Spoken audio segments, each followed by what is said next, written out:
Good morning, Class 4. Welcome to Monday's maths lesson. I hope you've all had a fantastic weekend. We're going to start recapping over the multiplying two-digit numbers again. And the first, you're going to be on page 168 of your textbook today. And you are going to start by looking at this question. It says a cafe in New York uses cups and saucers in their interior design to make the cafe look nice. How many sets of cups and saucers are there here?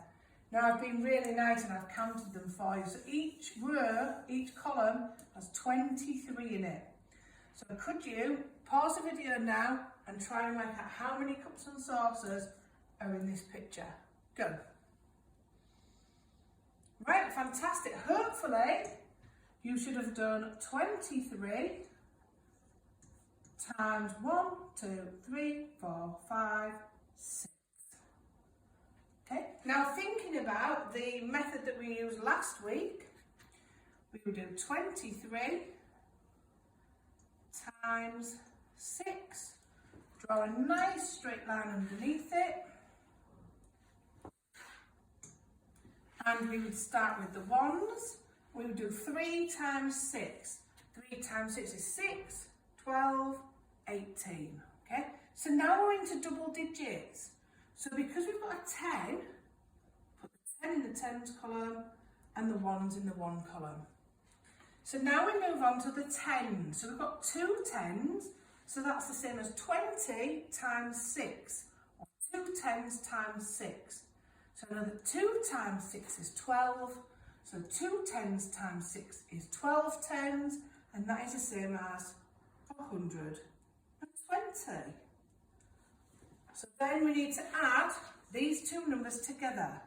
So 8 and 0, which makes 8, 1 and 2, or 1 10 and 2 tens, which makes 3 tens, and 100, which makes 138. So 138 cups and saucers in that picture. Okay, so this girl used the same method that we did. We partitioned it 23 times 6, which is the same as 6 times 23. It doesn't matter which way around, we've learned that, and we've been through that previously. Okay, it shows you different methods. It shows you, look, we've regrouped here and we've changed it into a 10. So the 3 times 6, we added a 10 into the tens column. Okay, we added it up to get 138.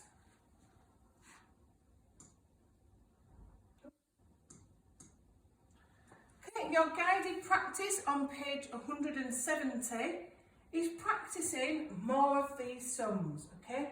They have partitioned them for you. So partition, work that bit out. Partition, work that bit out. Add them together to get the answer. 45 times 6, we partitioned the 40 into the 45 into 40 and 5. Times them both by 6, work out the answer by adding them. The next step is the more formal method that we started to look at last week. So that's 2a and 2b are using the formal method. 3a and b are using the same, they're just giving you a little bit less help. So it still should look like this, but they're relying on you to do it a little bit more independently. And there's one more sum at the bottom. Find the product of 76 times 2. You know that find the product means to multiply. Once you've done your guided practice with the adult in your house, you are going to move on to worksheet number 7, which is on page 111. The same thing again, it's getting you to partition.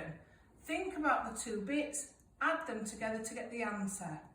Use the numbers in the column method like we've done before. So 7 times 4 will come first. 30 times 4 will come underneath, then you add them both together, keeping the numbers in the right columns. So working through these 3 questions all together, then moving on to the next page, got some more partitioning. It takes little bits away because it wants you to do a little bit more as you go along. At the bottom, you've got 10 sums to work through yourself using these methods in the column in your books. Okay? I hope you do fantastically with that. I'm looking forward to seeing your work, and I'll see you tomorrow morning.